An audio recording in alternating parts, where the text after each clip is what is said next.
add to that spacetime some background gauge field A. And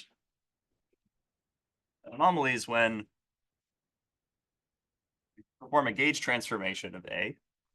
So I call that A to G. Now, a nice situation would be that this partition function is just gauge invariant. That would be anomaly free. But in general, we may expect we get some kind of phase factor here. That depends on these three things. And what you can, a slogan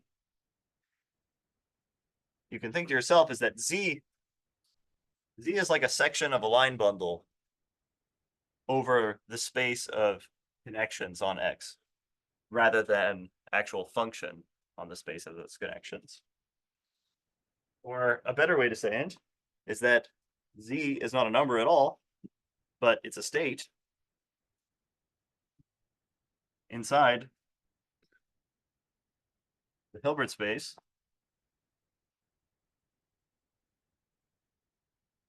of a TQFT. Now, for this to work out, say X is dimension capital D for spacetime. This has to be a D plus one dimensional TQFT for X to look like space. We also want this TQFT to be equipped with a background gauge field A. Isn't it sometimes non-topological? I'm being loose about topological means. I will explain.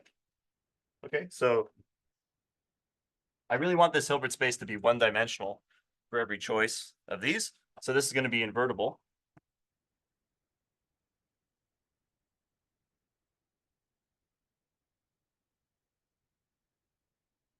So what you can think of is that this phase factor here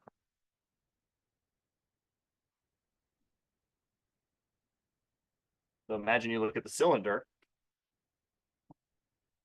X times 0, 1. We'll have our state ZXA on one side.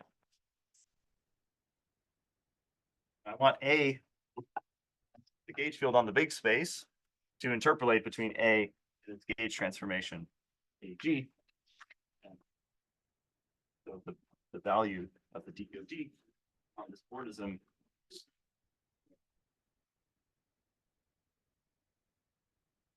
is going to be our variation here. Now we will assume that this omega is real, and we'll assume that this anomaly TQFT is unitary. But of course, there's lots of questions already, like should this really be a TQFT in the strict sense? Should it be fully extended? What should the target category be? I think there's like really several compelling, like different answers to these questions, depending on what you want to solve.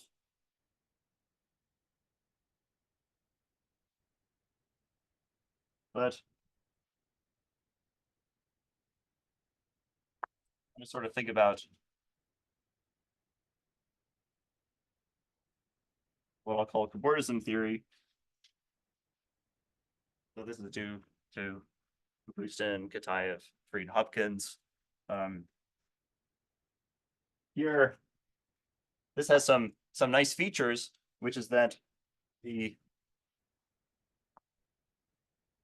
anomaly TQFT is actually determined by its partition functions. So this will be some Z B plus 1.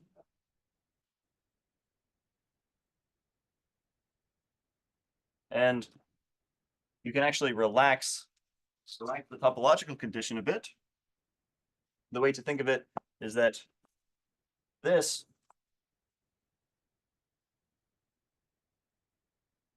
behaves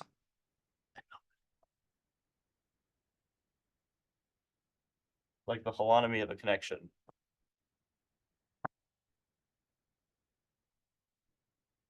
On the space of DD plus ones and A's. So this is a point of view that I really like. It's really explained nicely and put forward by Yonakura and Yamashita. And so what this means is that the actual topological thing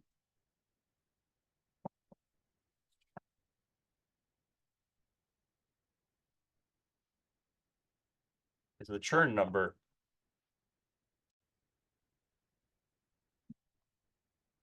connection on a line bundle because it's invertible. And so here's the upshot of that. So I should have said also that so these form a group. We're looking at invertible group. So omega this one. Maybe I should be calling this little omega. Let's do that. So we'll add more stuff to this group in a minute.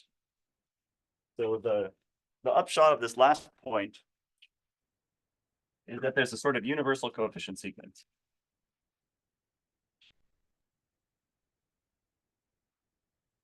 Which the short exact sequence where the group that we want to define or we want to compute has a map into Homs from a Bordism group. So this is a group we know already. This is the Bordism group of D plus 2 manifolds with a G bundle, G connection. Notice D plus 2. That's where this Chern number is going to live. If the holonomy is evaluated on D plus 1 dimensional things, the Chern number is evaluated on D plus 2 dimensional things. That's this object. So this is going to contain stuff which looks like Chern-Simons terms of D plus 1 and are not exactly topological. The things that are exactly topological are the torsion bits. And they also come from Bordism. If we take the torsion part of this group now in D plus 1. So these are like the flat connections. And so the flat connections, their holonomies are topological. So those are strictly topological field theories in D plus 1 dimensions. This is a short exact sequence. In fact, it's split, just like the universal coefficient sequence. But an important caveat of that splitting, so that means that this group, as a group, it's a direct sum of this group and that group, but that direct sum is not canonical. So you start doing things like mapping from groups to different groups. You know, these abelian groups are all functorial, but the splitting is not. So if you try to compute the maps by thinking about the maps on the split parts and sticking them back together, you'll get the wrong answer.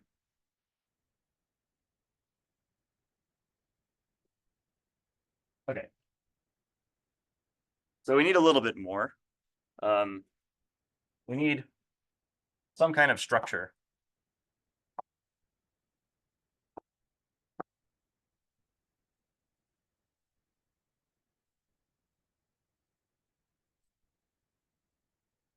So there's different things you could study here. These are also some choices that are up to you.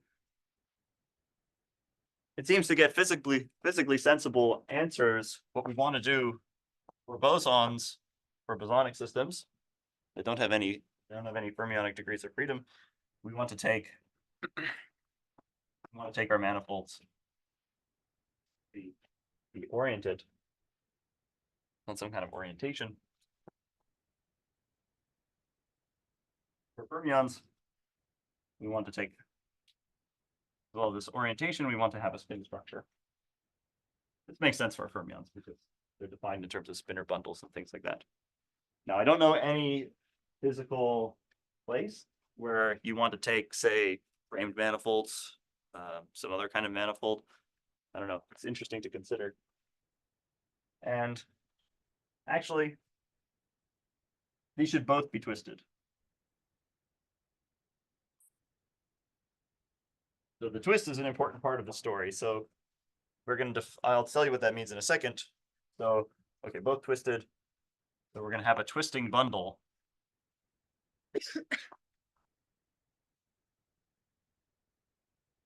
Eta on BG. So some kind of vector bundle on BG. And an eta twisted S structure for some kind of tangent structure S, such as orientation or spin structure. This is defined to be a S structure on tangent bundle of our space. Direct sum the pullback of this twisting bundle. So think about our gauge field. Giving us a map, classifying space. Then we can pull back this bundle to X. Think about S structure on this. Well, actually, this is some simple thing. So for bosons, all that's important of this bundle, in fact. So yeah, then we're going to study bordism of manifolds that have all of these structures, and we want the bordism to be compatible with the structures. The interesting parts. So there's the orientation class of this bundle. So this is a map from G to Z2. So this tells you which elements of G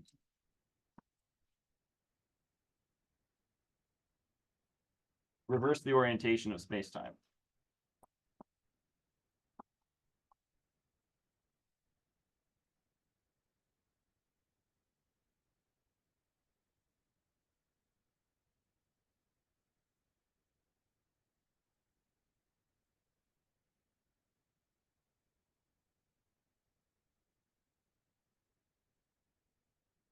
The reason for that is that if you have an orientation on the tangent bundle plus this twisting bundle, you don't really have an orientation on X.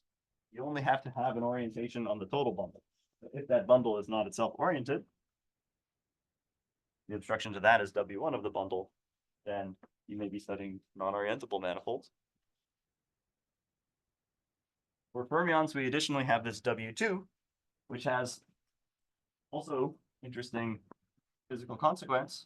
So for fermions, there's this special symmetry, which is the fermion parity.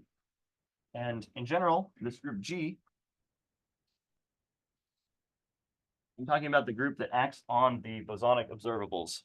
And the group that actually acts on the fermions, in general, is some non-split extension by this fermion parity, and this W2 class is classifying that. So, some examples.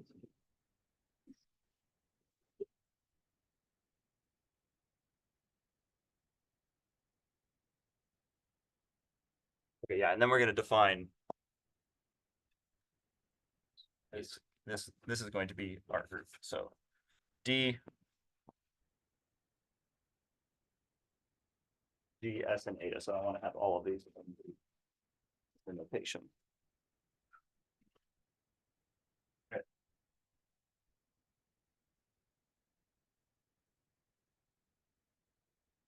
So here's some groups that we can calculate. So let's say G is U1, and we're thinking about bosons. So we're going to take oriented structure only, which I'll call SO for short. And we'll have trivial twisting bundle. Then use this group. So it turns out to be no torsion case, no torsion elements in this group. This thing comes from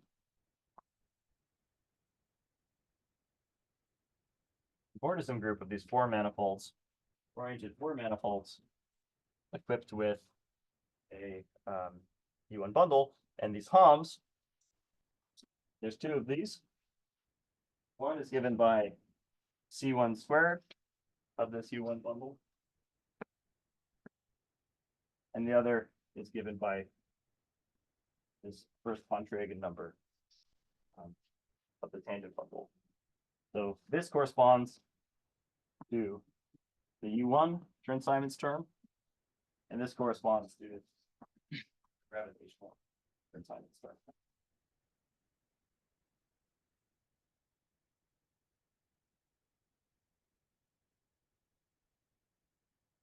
Just to make sure, either is always effective.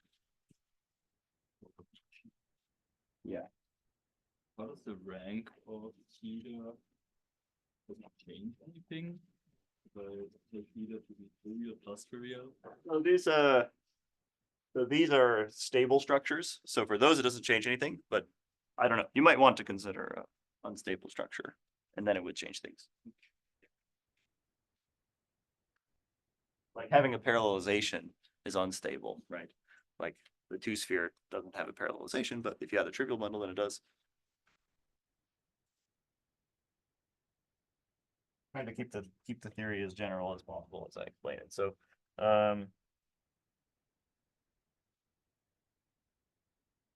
now there's a nice fact, a useful fact.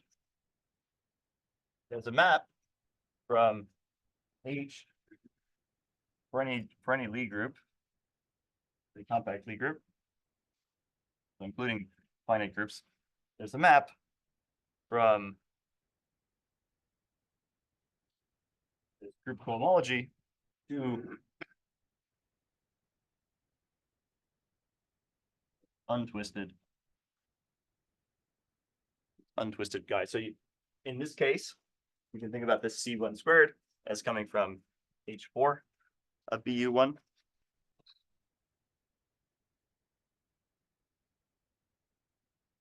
So this map is definitely not surjective in general. For instance, it missed this P1 part. It can miss even more interesting things. And in high enough dimensions, starting to be around 6, then it also stops being injective. It's kind of interesting. Wait, sorry. Yes. Is the omega with the d upstairs and downstairs, are they the same thing? So the omega lower d is this Bordism group. Right. And I'm roughly defining. I mean, there are other definitions that can get you to this, but once you have the short exact sequence, then you can compute this group. That thing is defined as the thing that goes in the middle of that sequence. Yeah, roughly speaking. Is there a reason why like the same symbols are used to define the both of them? Well, it's like homology and cohomology, right? Ah, It's okay. exactly like the universal coefficient sequence for cohomology. I mean, I could define it like more at its basic level. You don't have to define cohomology this way, but for calculational purposes, this is fine. Now there are more complicated ones. For example, this Majorana zero mode we saw earlier.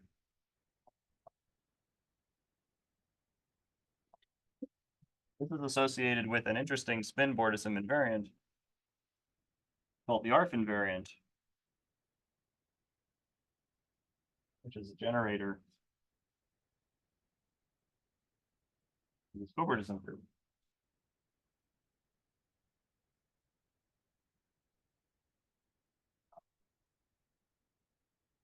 I don't have very much time to explain this sort of thing, but imagine you have a torus. Cut it up. That what you have left over is a disk, but you have all these boundaries. Well, there will be a Majorana on each of these boundaries. And so if you pair up the neighbors, there's 2 ways to do it. And those ways will continue along this cycle and along that cycle. And you basically get a sum over the 4 1 cycles of this torus, where you evaluate these. When these pair together, they make a fermion. So you're evaluating the spin structure, whether it's periodic or anti-periodic on that cycle. And that gives you the arc invariant.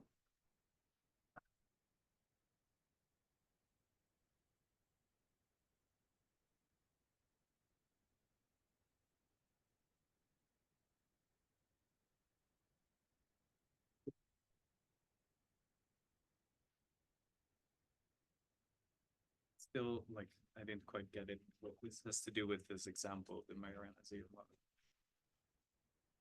So the fact of the Majorana zero mode is you can either pair them into a fermion or a fermionic state or a bosonic state. So if you sum over all the ways of pairing them up in this thing, it's going to give you the arc invariant. That's a way of seeing that it's associated with that anomaly. But it's a very tricky way, so I mean I recommend you to think about it. So should I sort of think about it that the corresponding TQFT would be the spin TQFT, which gives me the ARF invariant, or Exactly, yeah.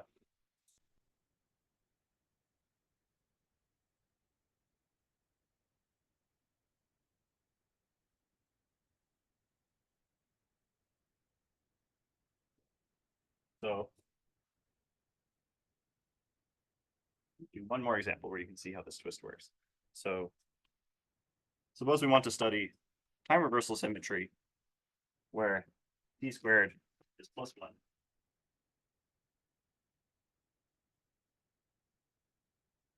So this is associated with the trivial extension. What I mean is t squared could be 1 or t squared could be -1 to the f. But if it's 1 and not -1 to the f, it's associated with the trivial extension. So we want to take W2 of the twisting bundle be 0, but since it's orientation reversing, we want this to be non-zero. So we can take eta to be the associated to the sign rep.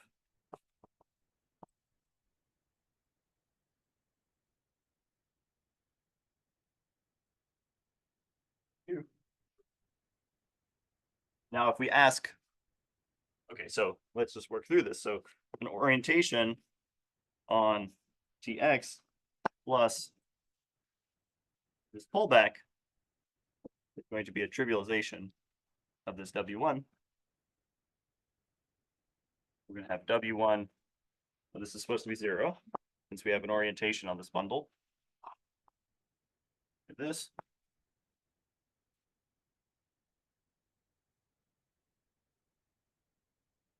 But this is none other than A, since we're talking about C2.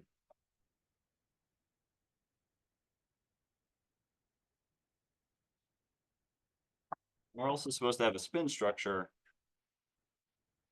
on this thing. So what does this work out to? So there's a Whitney formula. So whenever you have a sum of two bundles, W2 of that is going to be W2 of this bundle plus W2 of that bundle plus a cross term, which is W1 of this bundle times W1 of that bundle. Well, W2 of this bundle is 0. So we're going to get W2 dx plus the product of these W1s. But we just found the W1s are equal to each other.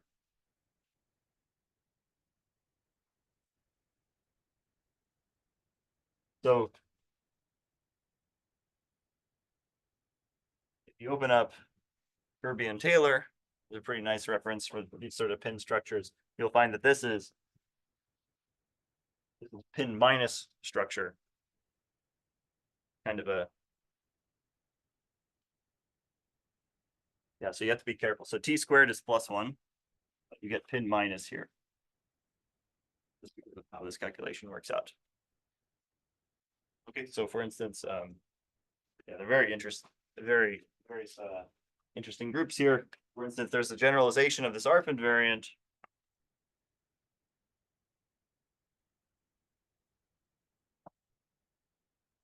You look at pin minus cobordism. By this, I mean C2, spin, sign in our notation. This is actually Z8. So while two of these Majoranas can be paired, if you have a time reversal symmetry, you can't pair two of them in a time reversal symmetric way.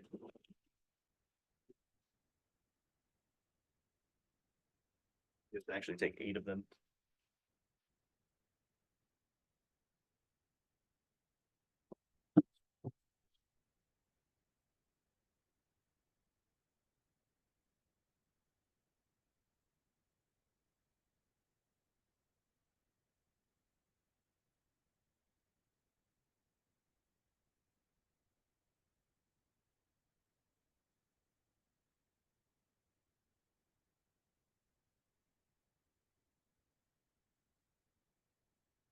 Okay, so now let's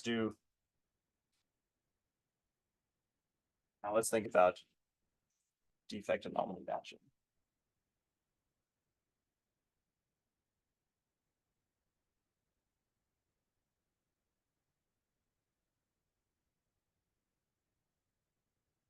So we're gonna have a symmetry G and a representation rho.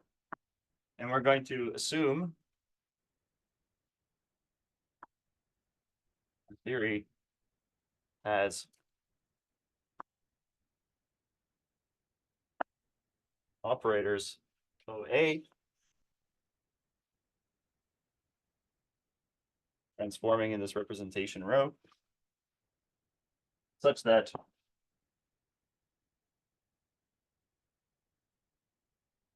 for all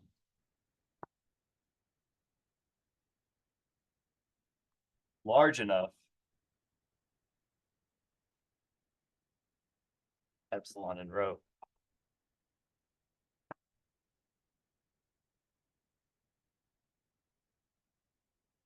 our theory, where we add to the theory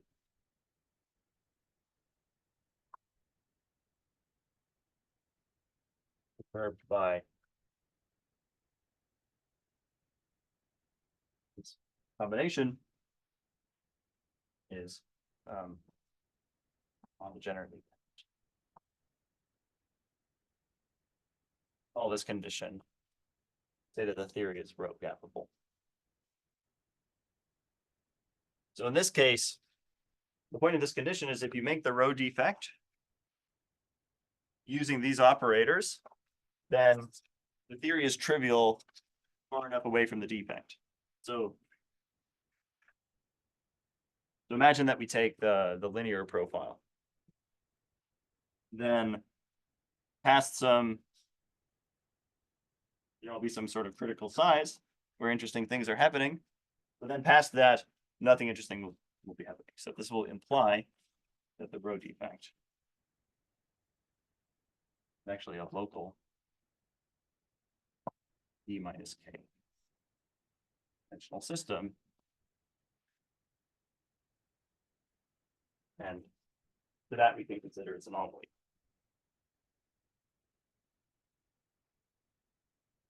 So we want to know how to relate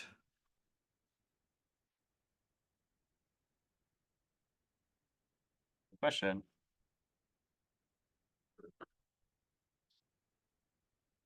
how to relate its anomalies with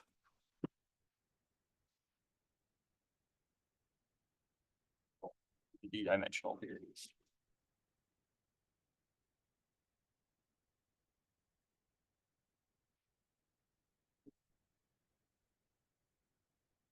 Question?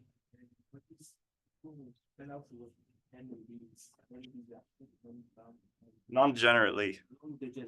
Yeah, so I want a unique gap ground state.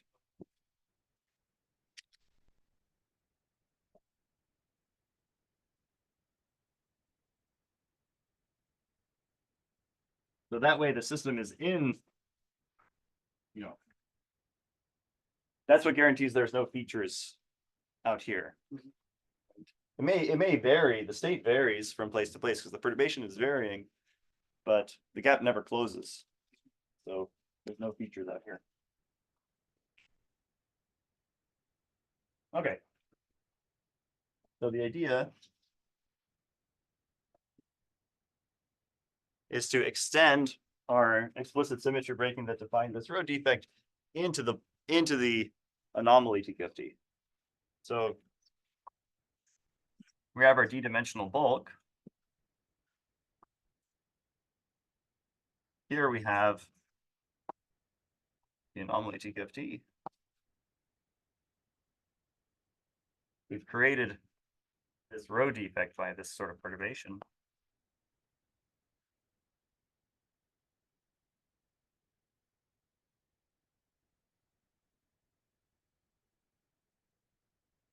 Well, we can think about extending this perturbation into the bulk.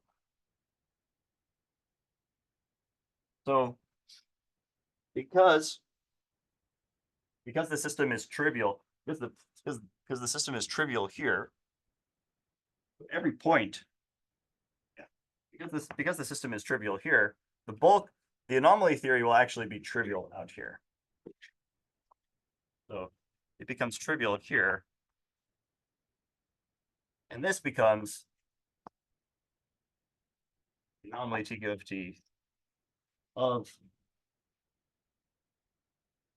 the row defect itself.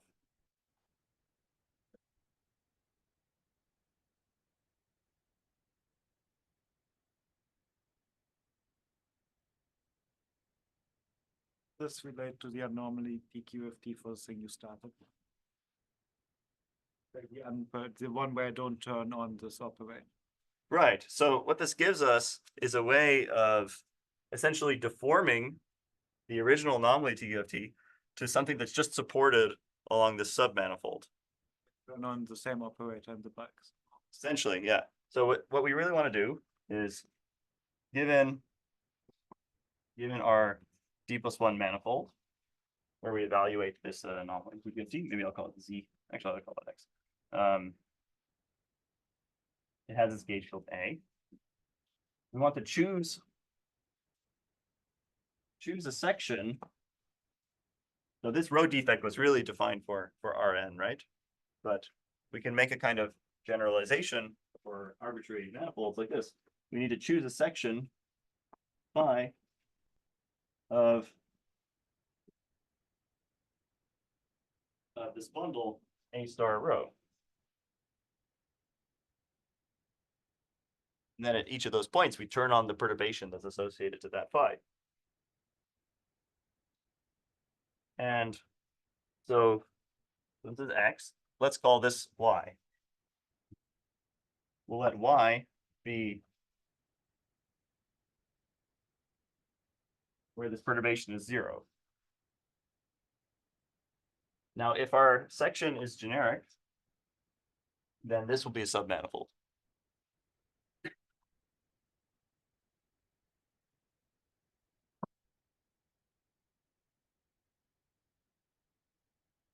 And by what we've argued here, we have omega, the anomaly of the bulk, evaluated on this spacetime with its structure. So I'm going to call the structure phi, the twisted S structure.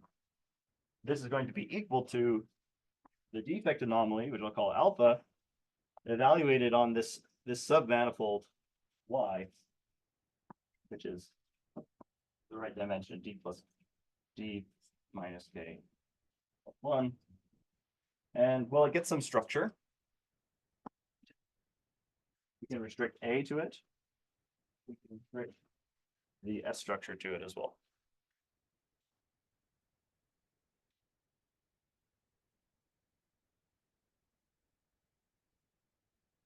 So this allows us to reconstruct omega from alpha. Right, so this is the bulk. It's the bulk anomaly from defect anomaly.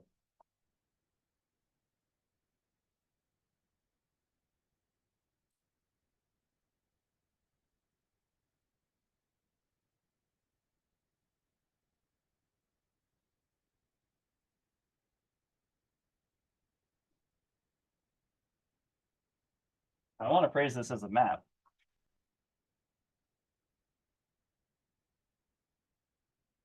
But we need to think a little bit about this structure. psi. So psi is a twisted F structure on the tangent bundle of X, but I want to think about it as giving me some structure on Y when I restrict to it. Well, if I restrict the tangent bundle to Y, that splits as the tangent bundle of Y, which is good, plus the normal bundle.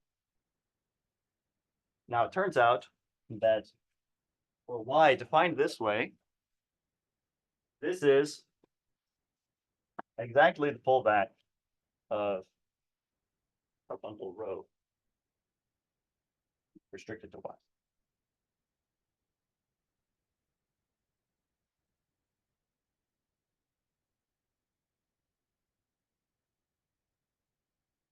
So Y doesn't exactly get eta twisted S structure. Y gets eta plus rho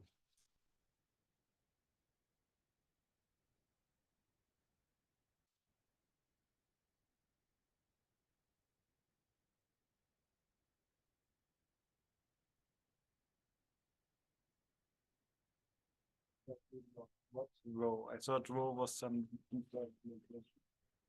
The rho is this representation of. Ah, okay. Yeah, I'm thinking about that as also defining a vector bundle on BG. Or you could think about this as the bundle associated to the gauge bundle by that representation.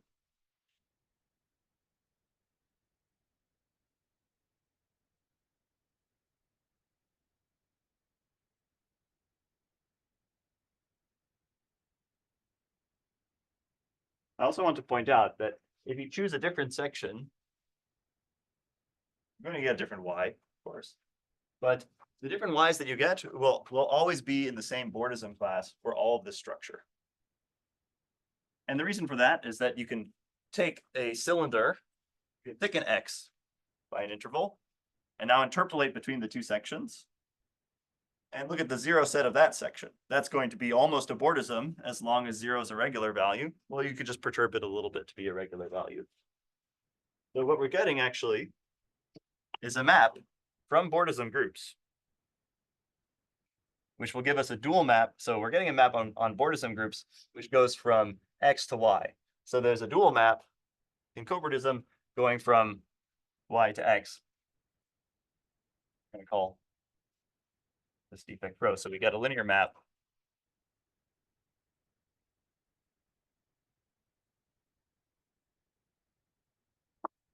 from our defect anomaly, which lives here, to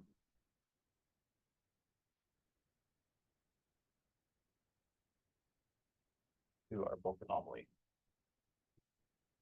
So in our anomaly matching equation, that the image of the defect anomaly is the bulk anomaly. And you can take this to be the definition. This essentially defines this map, the defect anomaly map.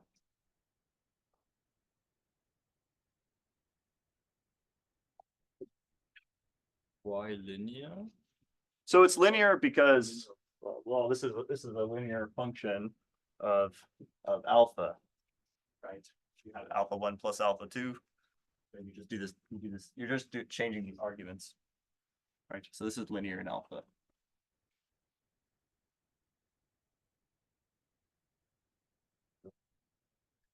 Weren't the big omegas groups? Yeah, they're abelian groups. Ah, okay, Like so the linear vertical overlap. cookies, so you can tensor them. It corresponds to multiplication of these phase factors that I told you determine the thing. And yeah, that corresponds to the addition of these X buttons.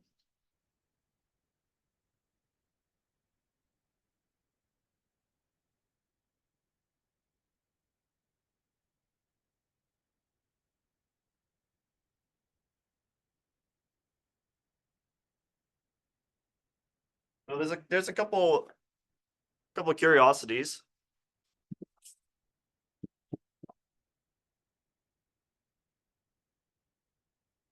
One is that the defect anomaly may not even be determined by the bulk anomaly if this map is not ejective.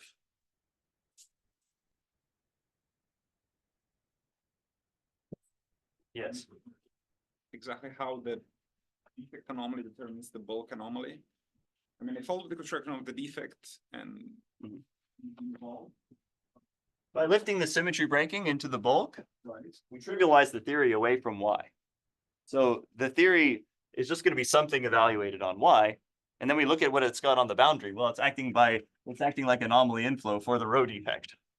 Like you could just forget about everything away from this picture, and it looks exactly like you have Y, and then you have the row defect at the boundary. So that must be the anomaly theory of rows.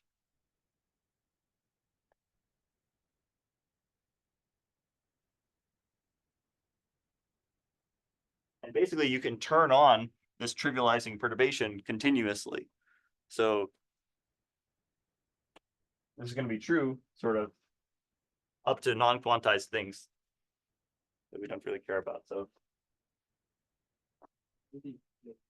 yeah. The omega, the left-hand side of the equation, that one is the anomaly of the original theory. Yeah, exactly. So this is our bulk anomaly. They form the theory. The Yes. theory changes, it no longer exists, Mhm. but everything gets confined on the defect. Yes. You cannot lose the anomaly, so Yes. it has to survive. Well, you could lose the anomaly if there was nothing at the row defect. But then we learned that that wouldn't make sense, right? Because we have this map. So yeah, so you can't, yeah, you're right. You can't lose the anomaly unless it was trivial. Never mind what I said. I agree with you. Yeah, it's very similar to like localization and things like that.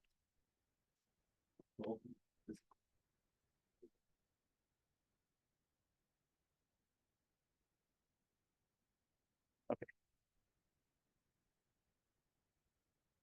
So we'll get to this puzzle about non-injectivity. It also might not be surjective. Well, that's maybe not really a problem because to have this local row defect, we assumed that that our anomaly had this row gapability condition. Our theory had that. So we'll be able to understand that as well later. What I want to look at now is this twist. So where did this twist come from? So the point about this twist is that when we have the row defect, we don't really have G symmetry anymore, right? For instance, let's say we have G is Z2 and rho is the sign ret. So this is this domain wall where our symmetry breaking perturbation changes sign. X1 is 0. Well, if you apply the Z2 symmetry to this, it doesn't preserve the boundary conditions, right? So it takes you to plus minus rather than minus plus. And those theories are just in different super selection sectors. So there's not much that you can do to compare them. Unless you have some extra space-time symmetry. So if we had a reflection symmetry, for instance, we could combine the two and get a symmetry on the defect. Well, we actually get such things from Lorentz symmetry. So let me think about U1 for a second.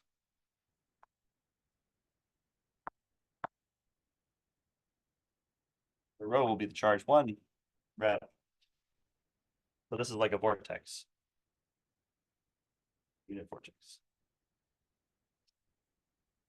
And let's think about what happens for fermions. Well, the unbroken symmetry here is if we do a theta rotation in charge space, so let's say Q hat is the U1 charge operator, that effectively rotates this picture. So we can undo it by an opposite rotation in space, which if we're talking about a Lorentz invariant theory, we definitely have that. We can just use the Lorentz rotation. But for theta equals 2 pi, say we're in the spin, say that theta is trivial. So we have U1 So we have U1 times Z2F in the bulk. But if you think about this defect, if we do a 2 pi rotation, so this will be the identity, but this 2 pi rotation will be minus 1 to the F. So on the defect, we get the extension U1F corresponding to spin C structure. So that's where this twist came from. So if you take charge 1, twisted spin structures, those are spin C structures.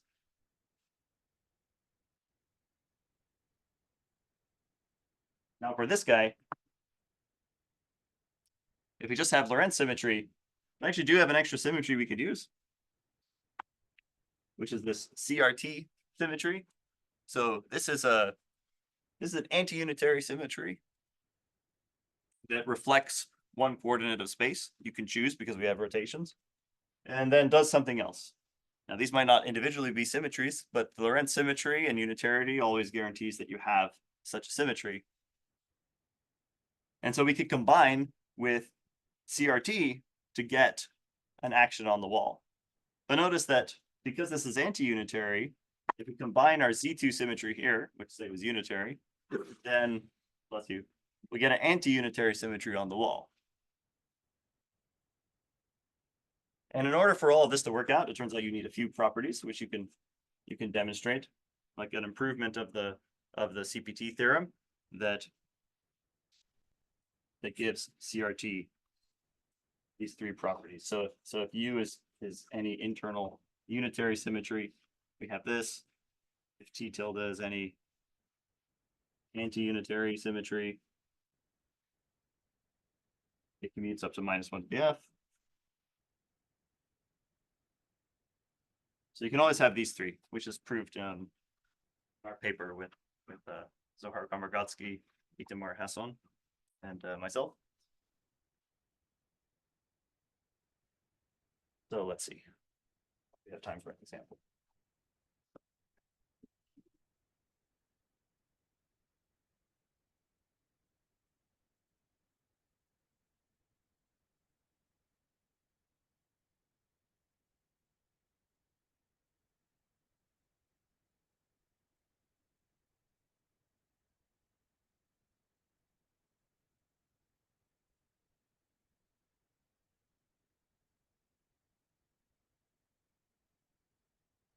So let's do an example quickly. Let's think about free fermions again. So 3 + 1d Dirac. So these are 4-component complex. Now this is such a fermion is composed of left and right-handed Weil fermions, which are 2-component complex. And U1L, so the symmetry under which just one is charged, is a symmetry with eta trivial, because fermion parity also acts on the right fermion. And well, it's also unitary symmetry. And it has an anomaly, which we can write in this 6-dimensional form as 1/6. E1, I'll emphasize this 1L cubed.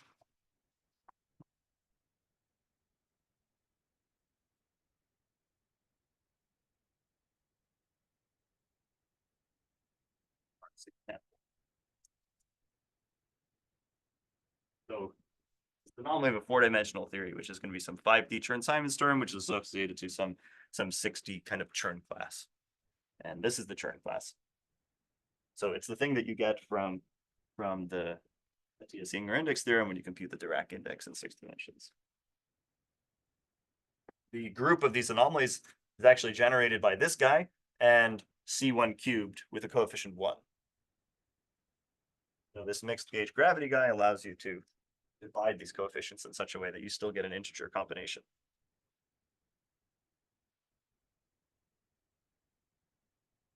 Now I want to think about breaking this U1 left symmetry.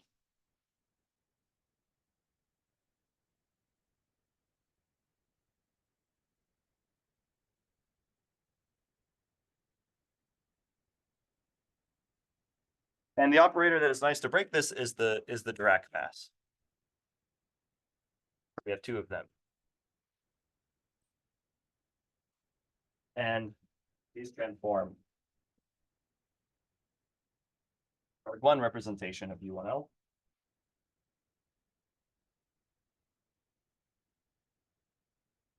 And so we want to have a section. We want to have a section phi.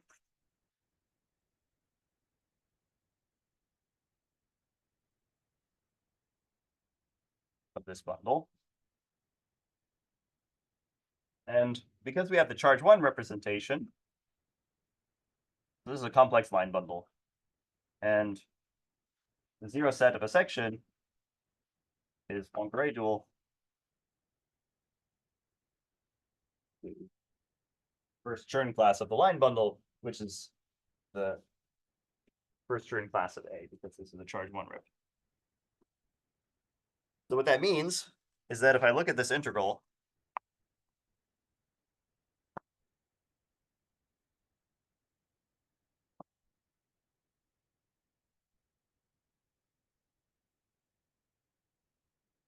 because everything is proportional to C1, this automatically becomes an integral on this zero set, which I'm calling Y. That's the definition of Poincare duality. Is that integrals of this type localize.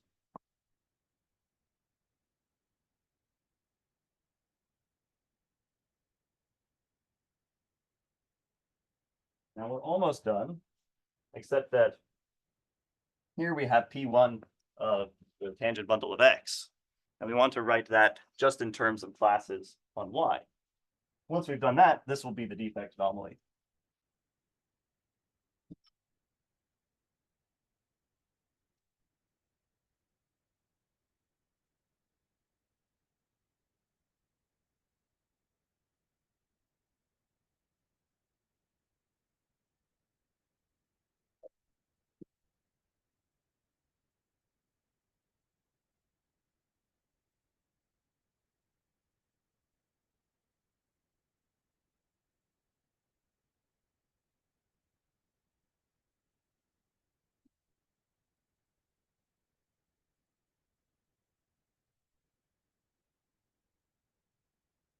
So we have to do this kind of calculation. We have to take P1 of the tangent bundle of X and restrict it to Y. If we restrict the bundle to Y, remember we get the tangent bundle of Y plus its normal bundle. And what is the normal bundle? Well, it's always A star of rho. And now there's another Whitney sum formula for these.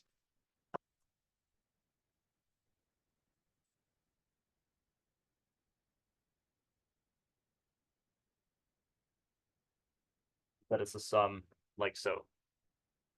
Now this Pontryagin class of a vector bundle E, a real vector bundle, is defined -1 to the k of the 2k Chern class of the complexification of this bundle. Now,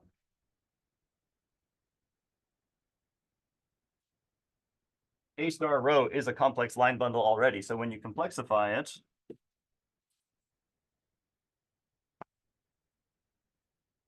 you get a sum of that bundle, and it's an inverse. So there's two minus signs going on. There's a minus sign from -1 to the k, and there's a minus sign because one of these bundles is negated, and the result is that P1, the X restricted to Y, P1 of Ty plus C1 of squared.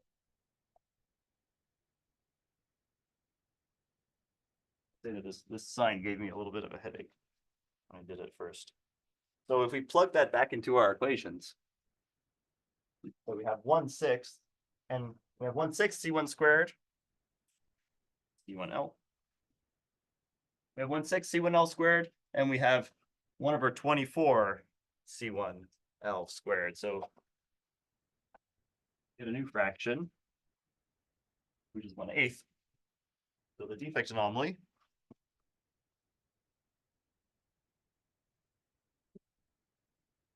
works out to 1/8 C1 squared minus 1/24 C1 Ty.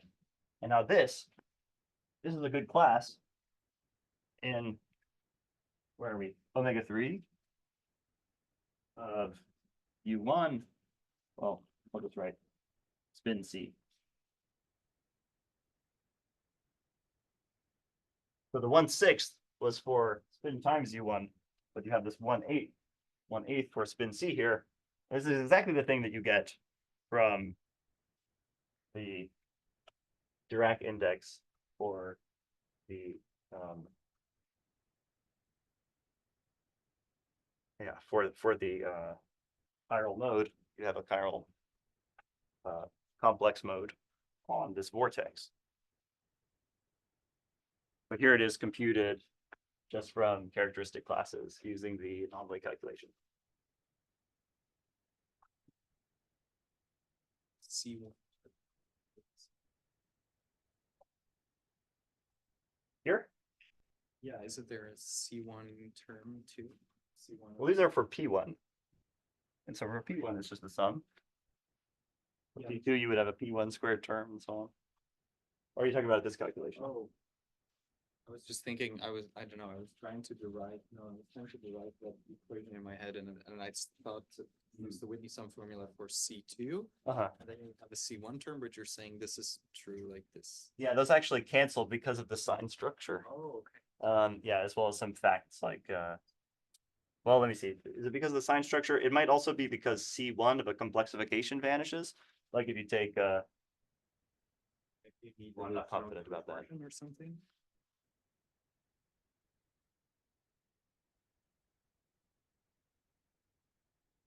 I don't think you need any assumptions on this formula. I seem to remember it's because C1 vanishes, but it's been a while since I derived this formula myself. But yeah, it's good exercise. So yeah, so this matches the anomaly of the +1D.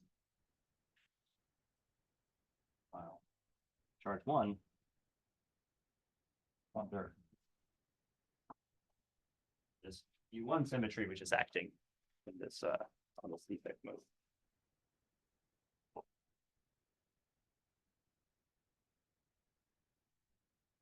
think I should stop there.